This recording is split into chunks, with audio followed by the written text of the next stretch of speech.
IG KP Maujam जा कहते हैं पुलिस लाइंस हमले में 10 से 12 किलो बारूदी मवाद का इस्तेमाल किया गया। निगरान वजीर आला आजम खान के साथ न्यूज कॉन्फ्रेंस में बोले, लगता है धमाका खेज मवाद आहिस्ता आहिस्ता पुलिस लाइंस में जमा किया गया। धमाके की शिद्दत की वजह से मस्जिद की छत बैठ गई, जिसकी वजह से अमवात में इजाफा हुआ।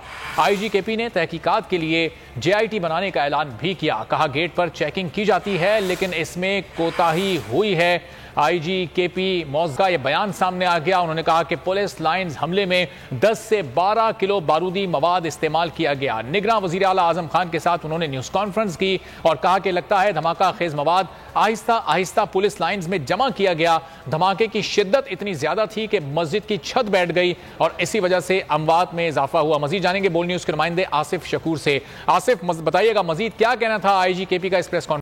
जी, आईजी खैबर पख्तूनख्वा मुअज्जम जान ने अब से कुछ देर पहले प्रेस कॉन्फ्रेंस पे खिताब किया है और उनका कहना था कि हमने हौसले अभी नहीं हारे और हम जल्द जो है इस दहशतगर्दी पर काबू पा लेंगे।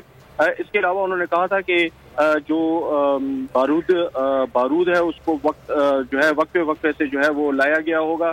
तहकीकात जो है वो जारी हैं और दहशतगर्दी के वाक़ियात माजी में भी होते रहे हैं। जानी नुकसान के अजाले के लिए मर्जकार तरीक़ेकार जो है उसको अमल में लाया जाएगा। हम 40 सालों से दहशतगर्दी का जो है मुकाबला कर रहे हैं। आईजी खैबर पख्तूनख्वा और निगरान वज़ीर आला खैबर पख्तूनख्वा ने जो है वो मुश्तरका प्रेस कॉन्फ्रेंस की अब से कुछ देर पहले। खूने नाहक बहुत पी चुकी ये जमीन, अब कोई दिन में ये खून उगलने को है।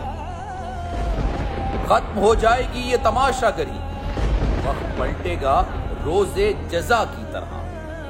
ये जो पेशावर में ताजा लहू है बहा, एक क़यामत करेगा फलक पर बपा।